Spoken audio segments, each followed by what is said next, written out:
Good morning, students. Today I am going to take a lecture on class 12, chapter 10, wave optics. Wave optics एक बहुत ही difficult chapter है, इसको starting में कभी भी नहीं करना चाहिए, लेकिन क्योंकि कुछ स्टूडेंट्स ने रिक्वेस्ट की थी तो मैं ये चैप्टर स्टार्ट कर रहा हूँ। हो सके तो आप भी इसको लास्ट में ही रखिएगा पढ़ने के लिए, क्योंकि कॉम्प्लिकेटेड है थोड़ा सा और समझने में भी डिफिकल्ट जाएगा। क्यों? क्योंकि क्लास 11th में चैप्टर 14 और 15 अगर आपने अच्छे से किए होंगे तो ये चैप्टर ज्यादा अच्छे से समझ में आएगा। अगर आपने 14-15 चैप्टर अच्छे से नहीं किए हैं तो ये चैप्टर आपको ज्यादा अच्छे से समझ में नहीं आएगा और 14-15 के भी कॉन्सेप्ट यहाँ पे आपको क्लियर करने पड़ेंगे, इसलिए डिफिकल्ट हो जाता है। चैप्टर 14-15 आपने क्लास 11 का इसलिए अच्छे से नहीं किया होगा क्योंकि सारी स्कूल्स ये करती हैं कि 12th स्टैंडर्ड स्टार्ट करने के लिए चैप्टर 14-15 जो लास्ट के चैप्टर्स हैं उनमें थोड़ी सी जल्दबाजी कर देते हैं टीचर्स। मैं भी यही करता हूँ। 14 और 15 में जो इम्पोर्टेंट टॉपिक्स होते हैं उन्हीं को करवाता हूँ, जो इम्पोर्टेंट नहीं होते उन्हें हम स्किप करवा देते हैं। पर क्योंकि आप लोग नीट, जेई और काफ़ी सारी कॉम्पिटिटिव एग्जाम की तैयारी करते हैं तो ये चैप्टर एक बहुत ही इम्पोर्टेंट चैप्टर है और इस चैप्टर से ही 14 और 15 चैप्टर के ही बेसिस पे ये पूरा चैप्टर रिलाई करता है। एटलीस्ट स्टार्टिंग के कुछ टॉपिक्स तो आपको उसी से समझ में आएंगे, या मैं ये भी बोल सकता हूँ कि अगर वो समझ में आते थे आपको अच्छे से तो इसमें आपको ज्यादा मेहनत नहीं करनी पड़ेगी समझने की। खैर जो भी हुआ 11th में उसके ऊपर हम ध्यान नहीं देते। Let us start with wave optics. बहुत ही इंपॉर्टेंट चैप्टर है, बहुत ही डिफिकल्ट चैप्टर है, बच्चों को बहुत ही डिफिकल्ट लगता है। इतने सालों से मैं पढ़ा रहा हूँ, मुझे पता है बच्चों का हर बार ये कहना होता है कि 2-3 बार कम से कम हर एक टॉपिक बच्चों को समझानी पड़ती है। अब आपके पास वो प्रॉब्लम नहीं होगी, मैं वीडियोस बना रहा हूँ एक के बाद एक, और आपको जब भी प्रॉब्लम लगे तो आप बार बार उन टॉपिक्स के वीडियोस देख सकते हैं। मैं टॉपिक वाइज वीडियोस बनाऊंगा ताकि वीडियोस बड़े लंबे ना हो, लेक्चर जितने बड़े ना लगे आपको, छोटे छोटे वीडियोस लगे तो आपको इजी हो जाए पढ़ने में। सबसे पहले मैं आज इंट्रोडक्टरी पार्ट ही इंट्रोड्यूस करने वाला हूं आप लोगों को कि वेव ऑप्टिक्स या लाइट एज वेव कब से पहचानी गई, या क्या सही में लाइट एक वेव ही है, या अगर लाइट एक वेव है तो फिर हम लोअर क्लासेस में 8, 9, 10 में लाइट को स्ट्रेट लाइन क्यों बनाते आ रहे हैं। ठीक है, आप लोग ने क्लास 8, 9, 10 में जब रिफ्लेक्शन पढ़ा, रिफ्रैक्शन पढ़ा तो आप स्ट्रेट लाइन बनाते थे, तब आप वेव्स नहीं बनाते थे। तो लाइट एज वेव कब पहचानी गई, लाइट एज वेव का इंपॉर्टेंस क्या है, और क्या सही में लाइट एक वेव है, तो फिर उसका नेचर कैसा है, क्या ये नेचर साउंड जैसा ही है, क्या साउंड से अलग है, ये सब चीजें हम इस चैप्टर में डिस्कस करने वाले हैं। चैप्टर 8 पूरा लाइट के ऊपर, ईएम वेव्स, इलेक्ट्रोमैग्नेटिक वेव्स के ऊपर बेस्ड है। ठीक है, क्लास 12th का, तो तब फिर से डिटेल में उसे पढ़ेंगे, या शायद कुछ स्कूल्स ने हमें पढ़ा दिया होगा तो शायद पढ़ लिया होगा आपने। और चैप्टर 11 जो इसके बाद का चैप्टर है वो भी लाइट को एक बहुत ही इंपॉर्टेंट एस्पेक्ट पे कुछ एक्सपेरिमेंट्स उसमें समझाए गए हैं। मेरे ख्याल से 10 चैप्टर से भी ज्यादा इंपॉर्टेंट 11 चैप्टर है। ठीक है, पढ़ लेते हैं पहले हम चैप्टर 10 क्या क्या बोला है। आज मैं इंट्रोडक्शन से स्टार्ट कर रहा हूँ, hope you will be able to cope up with. ठीक है, इट इज कुछ 1665 या 70s की बात थी। डेस्कार्टस करके एक बहुत ही महान फिलोसोफर कम मैथमेटिशियन कम फिजिसिस्ट थे। उन्होंने एक थियरी सजेस्ट की कि लाइट जो है वो छोटे छोटे कण, जिनको हम कॉर्पस्कल्स बोलेंगे, उनसे बनी हुई है, और उन्होंने एक कॉर्पस्कुलर थियरी प्रपोज की। अब इस कॉर्पस्कुलर थियरी से उन्होंने रिफ्रैक्शन में आने वाला स्नेल्स लॉ या स्नेल्स थियरम जिसको हम बोलते हैं, N1R1 = N2R2, वो स्नेल्स लॉ उन्होंने प्रूव किया और हमें एक कॉर्पस्कुलर थियरी डेस्कार्टस की तरफ से मिली। कुछ साल गए, इस कॉर्पस्कुलर थियरी को न्यूटन ने आगे डेवलप किया, उसके कुछ रूल्स दिए, और न्यूटन ने ये कहा कि लाइट जो है वो छोटे छोटे कण जो हैं, जो जिनको उन्होंने नाम दिया था कॉर्पोसल्स, जो मासलेस वेटलेस पार्टिकल्स हैं, उन पार्टिकल्स की डिस्टरबेंस या उनमें आने उनके मूवमेंट से लाइट प्रोपागेट करती है एक जगह से दूसरी जगह। फिर उन्होंने ये समझाया कि रिफ्लेक्शन जो होता है वो जिस मीडियम में, जिस इंटरफेस में, एक मीडियम और दूसरे मीडियम का जो इंटरफेस होता है, जैसे एयर और ग्लास है यहाँ पे मिरर में, तो जब लाइट आके गिरती है तो इस ग्लास के पार्टिकल्स के साथ ये कॉर्पोसल्स जो है वो रिफ्लेक्ट कर जाते हैं, और रिफ्लेक्ट कर जाने की वजह से या उनसे रिपेल होते हैं, रिपेल होने की वजह से रिफ्लेक्शन होता है, ठीक है। और रिफ्रैक्शन में उन्होंने ये समझाया कि जब लाइट रेयरर मीडियम से डेंसर मीडियम एंटर होती है, तो रेयरर मीडियम से डेंसर मीडियम में एंटर होते ही डेंसर मीडियम जो है वो इन कॉर्पोसल्स को अपनी तरफ अट्रैक्ट कर लेते हैं। इस अट्रैक्शन की वजह से रिफ्रैक्टेड लाइट जो डेंसर मीडियम में अंदर जाती है वो टुवर्ड द नॉर्मल बेंड हो जाती है और उसकी स्पीड बढ़ जाती है, ठीक है। ये किसने प्रपोज किया था? न्यूटन ने। लेकिन कुछ साल के बाद फोकल्ट ने यह साबित कर दिया था कि रेयरर मीडियम में स्पीड ज्यादा होती है और डेंसर मीडियम में स्पीड कम होती है। न्यूटन के कहने के अनुसार डेंसर मीडियम में स्पीड ज्यादा होती थी क्योंकि वो अट्रैक्ट कर रहे थे पार्टिकल्स को, कॉर्पोसल्स को, और रेयरर मीडियम में स्पीड कम होनी चाहिए थी। लेकिन एक्सपेरिमेंटली फिर फोकल्ट ने यह साबित कर दिया था कि रेयरर मीडियम में स्पीड ज्यादा होती है और डेंसर मीडियम में स्पीड कम होती है।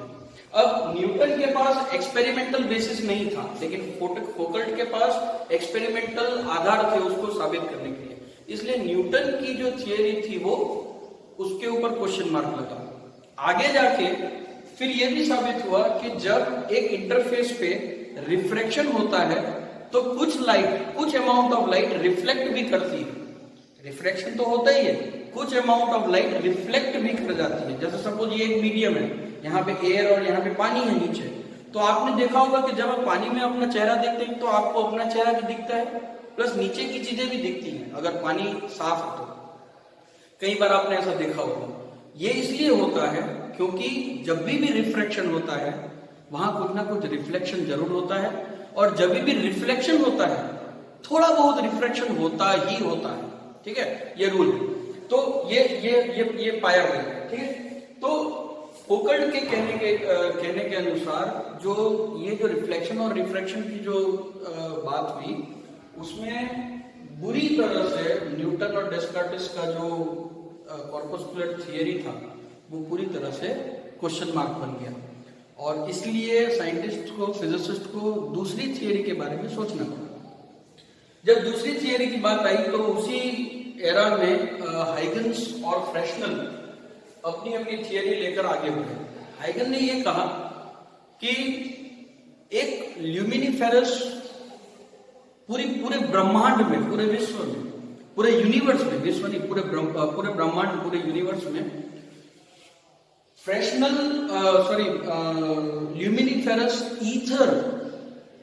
ल्यूमिनिफेरस ईथर एक ऐसा मीडियम बिछा हुआ है जिसके बारे में हम अभी कुछ नहीं जानते।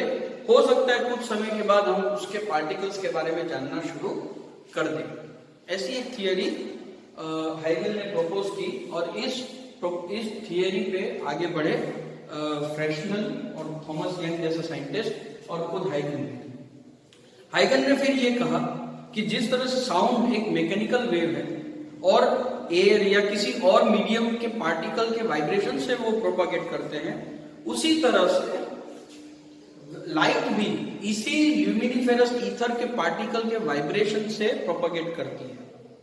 तो हाइगन ने ये कहा कि वेव तो है ही लाइट, लेकिन कौन सी वेव है? मैकेनिकल वेव है और लॉन्गिट्यूडनल वेव है, क्योंकि साउंड भी लॉन्गिट्यूडनल वेव है और मैकेनिकल वेव है। मैकेनिकल वेव मतलब जो पार्टिकल वेव होती है जिसके प्रोपगेशन में पार्टिकल्स की जरूरत पड़ती है, और लॉन्गिट्यूडनल मतलब वाइब्रेशन का डायरेक्शन और प्रोपगेशन का डायरेक्शन अगर पैरेलल या एंटी पैरेलल है तो उसे लॉन्गिट्यूडनल वेव कहा जाता है। जैसे कि साउंड, आप लोग, जैसे मैंने आप लोगों को कहा कि 14 चैप्टर में ये सब चीजें बहुत इंपॉर्टेंट है, क्लास 9 की। 11th की, सॉरी। तो वेव थियरी में अब हाइगन के द्वारा ये कहा गया कि ये मैकेनिकल वेव है और लॉन्गिट्यूडनल वेव, और ये जो ईथर है इसकी इलास्टिसिटी इतनी ज्यादा है, बहुत ही ज्यादा है, ठीक है।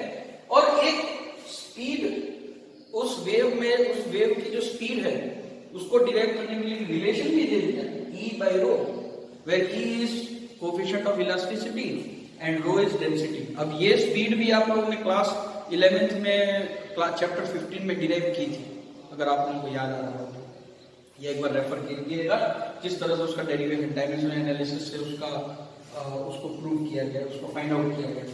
तो इस रिलेशन के हिसाब से इलास्टिसिटी बहुत ज्यादा होनी चाहिए और डेंसिटी बहुत कम होनी चाहिए, तो ही सी की वैल्यू बहुत ज्यादा जाएगी। सी की वैल्यू तो 3 लाख किलोमीटर पर सेकंड है, तो ये बहुत ही बड़ा नंबर है। अब इस इतने बड़े नंबर के लिए इलास्टिसिटी बहुत ज्यादा होनी चाहिए, रो बहुत ही छोटा होना चाहिए, पर दोनों में से एक भी नहीं है। ये दोनों एक साथ तो हो ही नहीं सकते, ऐसा कोई भी मीडियम प्रिवेल नहीं कर सकता जिसकी इलास्टिसिटी बहुत ज्यादा हो और डेंसिटी बहुत कम हो, ठीक है। आप गैस का ही एग्जांपल ले लीजिए, डेंसिटी कम होती है, इलास्टिसिटी, ठीक है। तो इसीलिए ये ल्यूमिनिफेरस ईथर का जो कॉन्सेप्ट है वो फिर से एक क्वेश्चन मार्क बन गया। मीनवाइल फ्रेशनल ने ये प्रूव कर दिया था कि लाइट जो है वो लॉन्गिट्यूडनल वेव तो है ही नहीं, ट्रांसवर्स वेव। तो फिर इस थियरी पे क्वेश्चन मार्क आ गया। लेकिन यहाँ पे सबसे अच्छी बात ये हुई कि थॉमस यंग, जो एक बहुत ही अच्छे साइंटिस्ट थे, फिजिसिस्ट थे, उन्होंने एक एक्सपेरिमेंट किया था, डबल स्लिट एक्सपेरिमेंट, ठीक है। उस डबल स्लिट एक्सपेरिमेंट में उन्होंने इंटरफेरेंस नाम के एक फेनोमेना को डिस्कवर किया था और उसके मैथमेटिकल प्रूफ्स दिए थे, जो प्रैक्टिकल एक्सपेरिमेंटल थियरी के साथ एक्सपेरिमेंट और उसकी जो थियरी, उसके दोनों बहुत ही क्लोज बैठ रहे थे। तो उससे ये तो प्रूव हो रहा था कि लाइट एक वेव तो है ही, ठीक है, क्योंकि इंटरफेरेंस जैसे एक्सपेरिमेंट्स को आप वेव थियरी से ही साबित कर सकते हैं और कोई तरीका नहीं है। तो थॉमस यंग के इस एक्सपेरिमेंट ने ये तो साबित कर दिया कि ये एक वेव तो है ही लाइट, लेकिन कौन सी टाइप की वेव है, उसका नेचर क्या है, वो अभी कुछ भी पता नहीं चल रहा था। तो फिर से एक नई थियरी, क्योंकि जवाब तो देना पड़ेगा लोगों को। फिर आई मैक्सवेल की इलेक्ट्रोमैग्नेटिक वेव की theory, groundbreaking discovery, groundbreaking, एक भूचाल मचा दिया इस एक्सपेरिमेंट ने पूरे विश्व में, पूरे विश्व जगत में, कि ये क्या हो गया। और इस थियरी को आप बहुत ज्यादा डिटेल तो नहीं, पर हाँ डिटेल में पढ़ने वाले हैं चैप्टर 8 में, क्लास 12 के EM में अलग से चैप्टर ही है आपके सिलेबस में, ठीक है।